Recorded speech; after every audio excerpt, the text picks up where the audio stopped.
What up, Slam Nation? It's your boy, Eli, the Slam Policeman. Then we got over here Eric Rafferty. From 2020 Music and Production. And then we got Luke, whatever his last name is. It's Hedges. I'm extremely unprofessional and never done a podcast before. Nor have I. Anyways, so just for you out there, we have the gain way up because we have 3 guys on the couch. That's how this is going to work. And ear rape warning. I'm so sorry. We're YouTube poop kind of people. Anyways, so this is the pilot episode of the Slam Police. This is like a bi-weekly podcast that we're going to have on 2020 music, where we mostly talk about slam music and its counterparts, like brutal death metal, maybe some blackened influential blackened slam, I guess, which is a thing for some reason. Also, deathcore is not slam. You get the hell out of here with that shit. I don't want none of your crania or your Vulvadina. Get out of here. We want fucking what's a good band? Corpse. Give me corpse. Corpse. Or epicardiectomy or cranium. I think I'm the main slam guy here. These guys are just kind of here. But it's a bi-weekly thing, and we're usually going to have other guests. But today we're just having ourselves talking. Off Melophagia. Yeah, we're all technically in a band. We suck. We have a riff written. It sounds like basically every band I've ever had. It's like, yeah, we can do a band. We can do a band. Writes one riff, and then we're fucking done for like 2 years. Reminds me of oh shit, I got a story. This doesn't have anything to do with slam, but I was definitely into slam while I was doing this. But I had a deathcore band back in like 2014 and 15, and we had 3 members. There was me. There was this guy. He's a really good guitarist named Devin Young, and another friend of mine named Victor. Victor was a vocalist. He did whisper screaming. You know that shit? Like, he put like, for real shit, he would do that. And I mean, he's definitely doing better now. He does rap now instead, which oddly enough, I know several people that do rap now instead of like brutal death metal. It's like, how you get to those polar opposites? But that's just me. Anyways, all we had, you fuck off. But all we had were Guitar Pro songs. Like, we had everything tabbed out on Guitar Pro. That was it. We didn't have a drummer or anything. We never played live. We just had Guitar Pro songs. Have you seen Guitar Pro? This drum sounds like ass. Ass. What do you have to say about this, Eric? What do you think of Guitar Pro? I mean, I think everything you put out sounds like ass, so... Damn! I see how you really feel about Dehumanize now. That's why the review hasn't come out yet. Breaking news. Dehumanize review is not out because it sucks. Honestly, that sounds legit. That sounds like a legit reason. I'm not going to review it because I don't want to listen to it. I can't make it through it even one time. Get it out of here. Realistically, I've listened to it like at least 25 times. It's a problem. Just so I can finish this fucking review, I never do it. It's like distracted doing other shit. Yeah, it's like you listen to it like once or twice because you like it. But then you have to listen to it like 20 more times because it's a job, and then you just start to hate it. It's like recording music. You listen to the same thing over and over again, and then you just hate it. Like I hate my vocals after listening to it so often. It's like, oh, get that shit out of here. I only listened to the album like once, and I already hated it. You guys really helped my self-confidence out here. I'm not gonna lie. I actually generally like Dehumanize because, especially on That Which Is Sown, is that right? Yeah, that's a new album. Okay, and what I really like about it was really slam, but at the same time it incorporated things of like traditional death metal, and that's not something you see very often with slam bands, and it's pretty unique in that aspect. That's what I've been told. That's what I was told by Daz Palmer when I first gave it to him, the print off. But I would definitely say one of the main thing that really kills the album is the production quality. Eric, you can go on about that. Well, y'all are gonna have to wait for my interview that comes out with Eli literally the day before this does. So I've already seen it. So That is, if we're done with this train wreck before then. So Eli, I have a question. What do you think about the Louisville Death Fest situation? Because that's a much bigger issue. Louisville Death Fest. Okay, so let's finally get what to the happened. meat of this. The main thing with this podcast is going to be mostly just like regular basic conversation, some kind of storytelling between bands. And you don't have the basic circle jerk like, oh, how's your band doing? You're recording right now. But we also want to talk about like real situations. Like in recent news, we have the Louisville Death Fest, all the sketchy stuff that went on with the promoter. And we're also what's going on with the Decapitated situation, which I think is something that everyone in the death metal scene definitely has at least seen an article on about. So, I guess I'll start with my thoughts on Louisville Death Fest. I didn't go to the whole thing. Monday through Friday, I work third shift.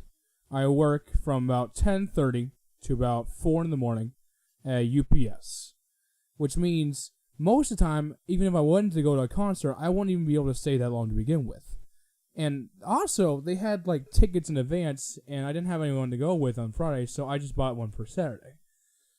But even when I went on Saturday, it just turned out to be free. But I'd already bought a ticket by this point. So, honestly, I could have gone for free, but I would not have known this beforehand. But also, most of the bands didn't even get paid until, like, I think like a week later after the guy had been like bashed so hard on Facebook and he finally made an apology and said he was going to pay 50% back to the bands. But is 50% really enough? Is any of that really enough? I don't know. Anyways. I didn't even know about his apology, honestly. The last thing I heard about the situation was the people who came up after he already left and took charge and actually made the second day successful. Yeah, that was the one thing I did like. The people did come in and do what he was supposed to do instead of just leaving it to die. Bands still played, people still ran the show, but it became free instead of the $20 it originally costed. I think it was 25. It was originally 25 at the door because I work out of town and I went the first day of Louisville Death Fest and went in for $25. Probably my favorite thing at a Death Fest, other than obviously meeting Eli here and starting this god awful train wreck, I met this group of like 3 people that came to Louisville Death Fest from Ontario, Canada, of all frickin' places. They had come here from Ontario, Canada, but and half of the group that came with them didn't even come, mainly because like the show is advertised as 21 and up. So half of their group wasn't there. I think they told me they were fucking off somewhere on 4th Street Live. And like I got to talking to these guys and I said we were on some kind of tangent about like I don't even know. And I said, "Oh, haha, I'm 19 and I'm able to do this or whatever." And they're like, "Oh wait, you're 19?"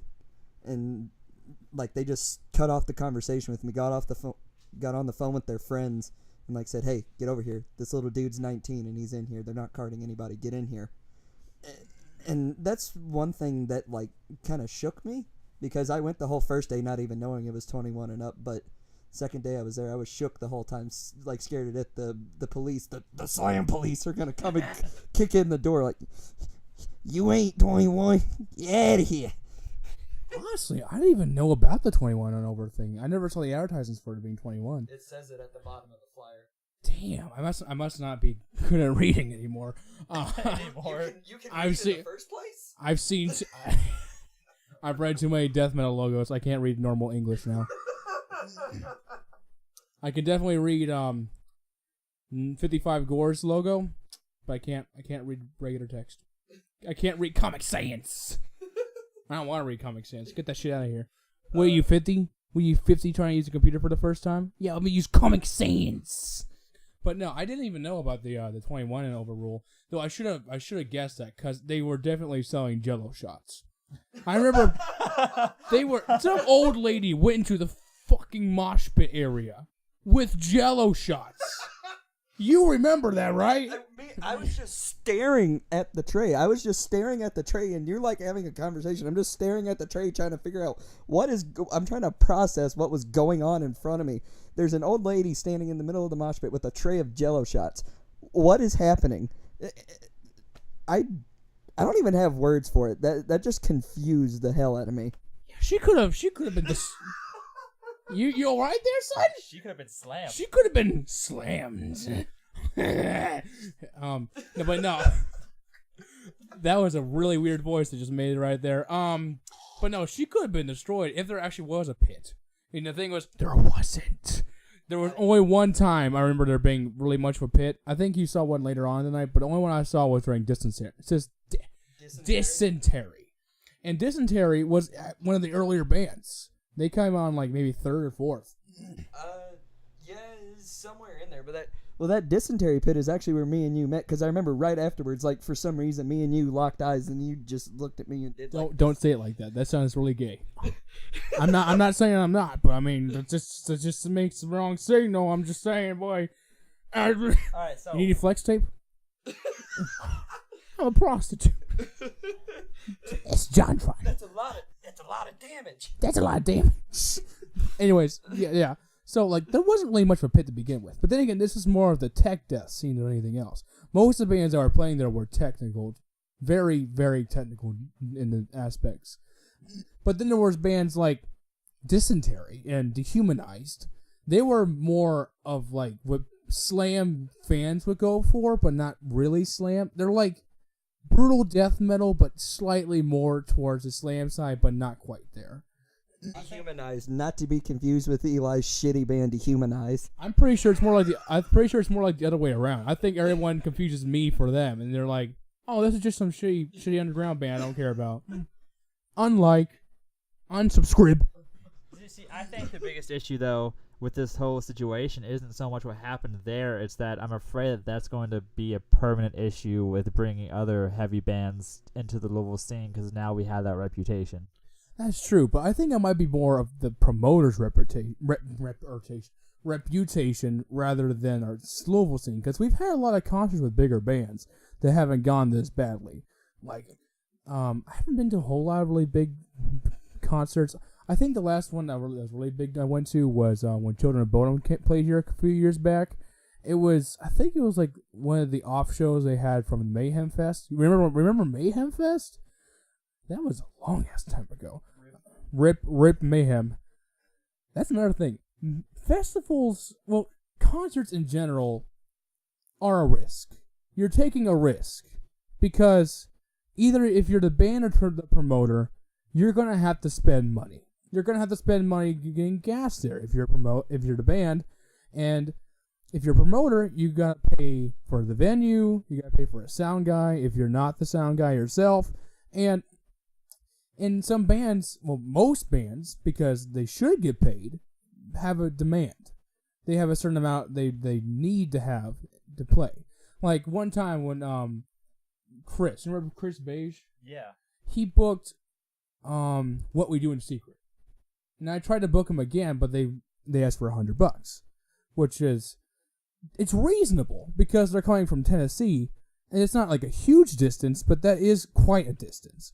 And they're also doing something. They're also doing like a service, technically. Yeah. But the thing is, you never really know if you're going to get that money back. Especially when it's bands that aren't from here. Well, you should always pay your bands first. If you're a promoter, that should always be the venue cost and then your band cost. You should always have that money set aside before you even do the show. Because if you can't guarantee that, then you shouldn't guarantee it to the bands. That's true. When you do shows, you should always pay the bands. The thing is, as a promoter, you're taking a huge risk. But with festivals, that's even more of a risk because you basically take like the concept of a concert. You take like 6 bands in a small venue or maybe a little bit large venue depending on what you got. Like if you got Cannibal Corpse, you might do like Diamonds Pub, or you might do Expo 5, one of those bigger venues. Maybe Trixie's. I don't think it'd be. Cannibal Corpse and Trixie's would be an awful idea. It would be Ca- a can't- fantastic idea. No, Cannibal Corpse and Trixies would be a absolutely horrible idea. Rip Trixies. Yeah, they would just kill all the strippers. They just kill them all because it's Cannibal Corpse. That's the new Cannibal Corpse music video right there. But no, They just put out a new music video, didn't they? I think they did, but I don't really care. Like But- Cannibal Corpse, they're classic, but at the same time, I haven't cared for them in years. Like the only 2 songs, or no, there's actually like 3 songs I like. I like Hammer Smash Face because that is a Poser. you get the hell out of here. Do you even know Exum Imperatus? No. Yeah, you get the fuck out of here. Okay, but No, but no, like with Cannibal Corpse, I only ever liked like 3 songs. But I mean, I probably listened to more and like I'd be okay with it. But the ones I actually really got into were, of course, Hammer Smash Face, Frantic Disembowelment, and Kill or Become. even better. Though I think Frantic Disembowelment is their best because it has a really good technicality to it. The riff in it is really technical, not like super technical like a Beyond Creation or Origin or Faramia technicality, but it was more technical compared to what they were. They're usually just like the bare basics brutal death metal band with like more of a old school death metal feel because they're from that era. They're from like the early 90s, but that one just had a really fun riff in it. I love that song.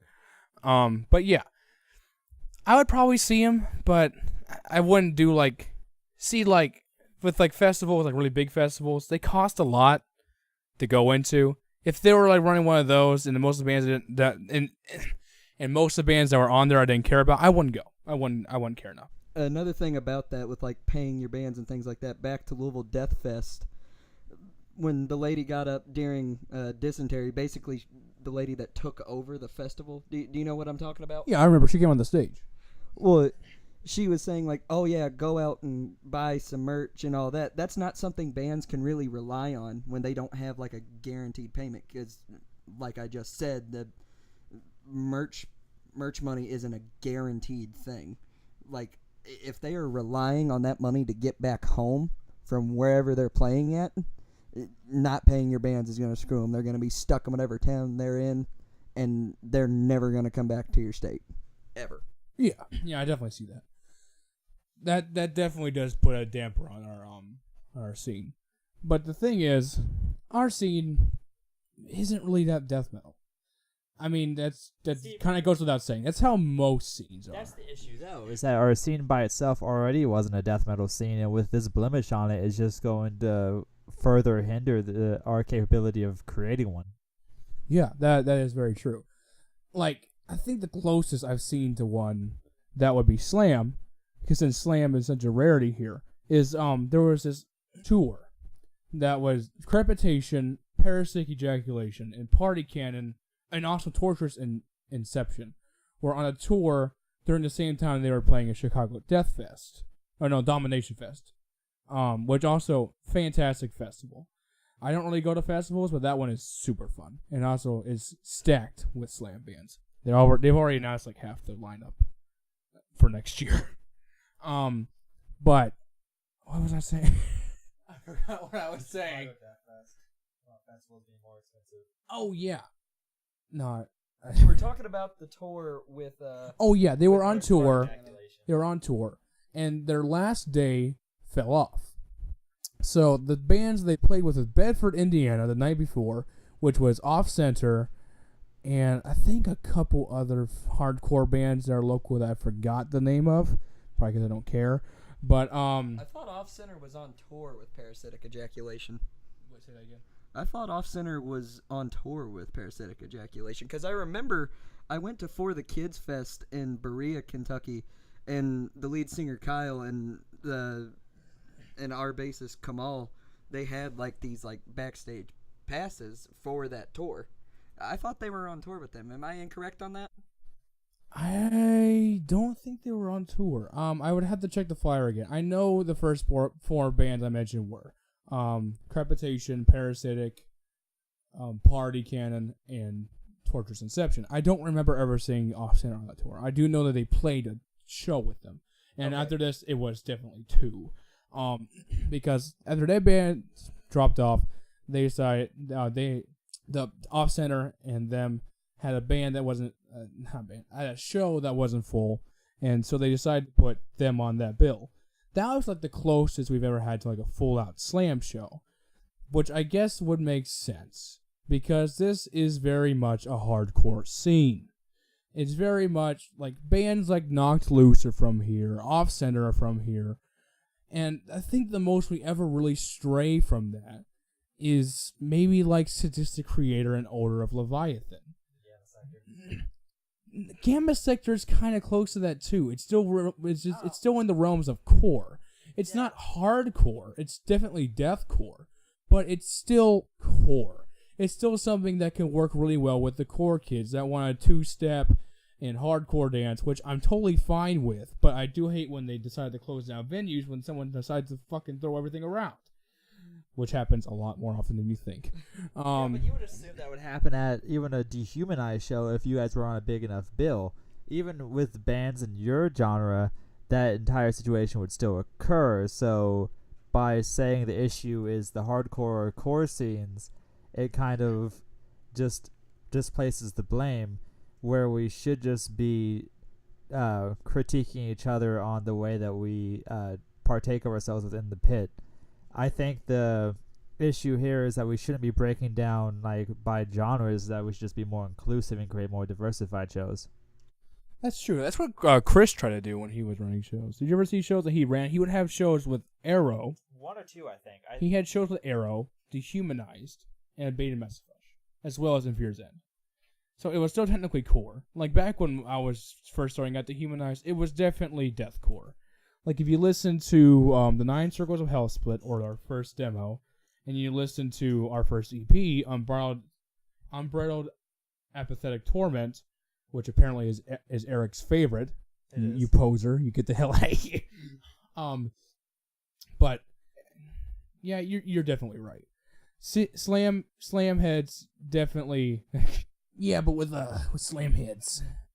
Slam people that listen to Slam, they usually have like the same style of moshing as like hardcore kids. They like to do the pick up the change, start the lawnmower.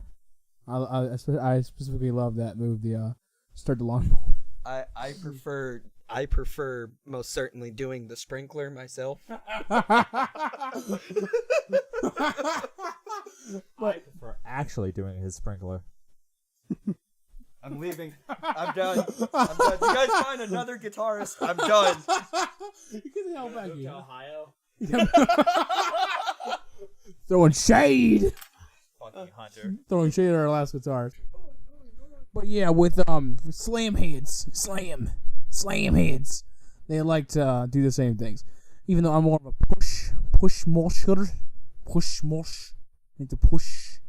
You can call me Wick, but I do what I want. All right, I like to push. Anyways, I'm gonna have to edit so much. This is all your fault. It is my fault. I'm sorry. I don't like being professional. I like being an asshole. Anyways, except I'm not trying to be Keemstar. I don't think anyone wants to be Your Keemstar. bar so low, you're the only person that'll work with me, so that's where we're at. Anyways. I mean, for God's sakes, you had me come all the way out here from Shelbyville, of all places, to come to this. So I mean, one riff and make this. So the bar for me must be really low. Either that or Shelbyville is horrible. And you know what? Yes, Shelbyville is absolutely horrible. The pinnacle of entertainment in Shelbyville is shooting bottle rockets at cows. Don't get me wrong. That is honestly really fun. But there is only so many times you can do that before you're like, man, this really makes me want to die. Hey, at least it's not Ohio. Everyone's corn there. Literally corn. It's just corn. Anyways, I really like that band. Do you get to see Jonathan Davis very often? no, I don't get to see anyone. I'm not famous. You don't have friends. I don't have friends. I'm not a friend. Friend? I Slayer? met Slayer? I met Travis Ryan once. He got really mad at me for not being vegan. I know a couple people like that. Tell that story about how you're not vegan. Okay. Tell the story. Let me tell this story about Travis Ryan from Cattle Decapitation. So I had. Will you two shut the fuck up? It's my turn to tell the story. Shut up. We're trying to have a moment here, okay? He's calling me daddy. Oh my god. Alright, go. Okay, so my senior year of high school, I did a marketing internship with the Mercury Ballroom in the Louisville Palace, and I was the only person there who liked metal in that office. So they're like, Luke, you go do the Instagram story for all those shows. So the Whitechapel and Cattle Decapitation show comes up. They're like, Luke, this isn't really an Instagram crowd. We don't really need marketing on this one. So here's the ticket. Go have fun. You two are fucking up my story. You know that? Keep going. Anyways, they were like, here's a ticket. Go have fun. So I did, and I used, naturally, because I'm a piece of shit like that, I used my press pass to go and meet all the guys in Cattle Decapitation, and I brought my Decade of Decapitation box set for all of them to sign. And I went down there, and the whole band was in there. Even their touring guitarist, who doesn't record or anything like that with them, they just use him for live playing. I didn't even learn his name. I didn't bother. If you're listening to this, I'm really sorry. I'm sure you're amazing. But no, the whole band except for Travis was in there, and they were all super nice. They all signed my box set and every album that was in the box set. And then Travis Ryan comes into the green room, and he's like, he just like is just staring at me because I'm the only one in there that's not in the band in that room, just sitting there. It's like, oh, hey. It's like, hey, I'm an intern here. I'm a big fan. Would you mind signing my box set? It's like, okay, yeah, sure. So he just silently signs the outside of the box set, and then each individual album in there. And then he just shuts the box set, looks at me, and says, "So are you vegan?" I said, "No." Like, and he asked why. I told him, because I like the taste of meat, and humans have been omnivores since the beginning of, ever. He would not say another word to me. Wouldn't even look at me. The way he treated me was like, I just, went and just took a big dump right on his grandmother's grave. That was the equivalent of what he thought I did. Just because I like meat. They are too big to be on this show. I honestly don't see Slam Police going beyond episode 2, to be honest. I see it going on at least 10 episodes. There's a lot of people I could interview. Yeah. There's Daz Palmer of Mortis Music / Semophiliac. Baited Massive Flesh wants to be on the show. I know a bunch of smaller musicians. They'd totally be fine for it. But the thing is, Cattle Decapitation, I'm trying to keep it mostly to Slam musicians. Cattle Decapitation. I like how you specify, you with your word choice, you emphasize musicians before you emphasize Slam. You just they might slam, but they're not musicians. Come on and slam, and we'll go to the gym. All right, stop. We ain't getting fined. No, that was royalties going on here. Anyways, the thing is, it's a Slam Police, but we talked a lot about non-Slam things. We've tried to interject into certain subjects like the Slam scene, how there's not one here, the festival that had one Slam-ish band. But the thing is, we're trying to mostly talk to Slam musicians about what they think about certain things. Also about what their life is like, too. How they are as people, what they do with other people, stories they have, or how life is going, basically. And then we arrest them. Volvodina, if you're listening to this, we're on to you. We're gonna arrest you pretty soon because you are not Slam. You are degrading the Slam community. It is time. We are never gonna get Volvodina. It is time for the authorities to arrest thee. Respect my authority. Respect my authority. We didn't talk. Do we want to talk about the decapitation story? Or do we want to wait till next time? I think we'll wait. I think it's probably. Yeah, we should probably talk with another musician that actually. Close to a good. Yeah, we could talk to about another actual musician. You don't count, Luke. You don't count as a musician. Maybe you can talk to an actual musician and not me who writes one riff and then we're just like, hey, we're done. Maybe you can talk to Kamal because he's in actual successful bands. But they're not Slam. We don't need Nash in here. We don't need Nish. We don't need Pinhead. We don't need any of that shit. Who you calling Pinhead? I'm calling you Pinhead, you dingus McCat. At least I don't look like Private Pile with my new haircut. You shut the fuck up. Well, now that Dad has to intervene, I think this is a good wrapping up point for the pilot episode of Slam Police. I'm sure there's only going to be about 2 more of these. Nah, there'll be more. We'll probably have more people that are actually down the clown. Down with the clown. You got any Fago? Eric? You got any Fago? Whoop whoop. Whoop whoop. Where the fuck is a clock? Shut up and plug your things. Okay, so I guess we'll do some plugs. Today's episode is sponsored by Go Fuck Yourself. Not really. I guess if we were going to talk about sponsors, I guess ophthalmoplegia. It's a very hard word to pronounce. Yeah. So that band, do you know band? Band? I'm in the band. Literally, this podcast is the band minus Kamal. Yeah, but Kamal doesn't count. He's not Slam. Get him out of here. We are the entire band right here on this couch, and we are the entire Louisville Slam scene right here on this couch. You're not wrong. Anyways, as well as our individual achievements, I am the vocalist, catalyst of Dehumanize.